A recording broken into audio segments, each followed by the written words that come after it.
शहर से निकलकर जब पहाड़ों तक आए तो लगा जैसे जिंदगी ने पहली बार धीरे से कंधे पर हाथ रखकर कहा हो, अब थोड़ा ठहर भी जाओ।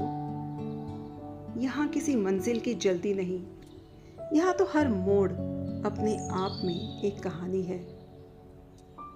हर रास्ता अपने आप में एक सफ़र है और हर सफ़र में जैसे थोड़ा सा सुकून छुपा है।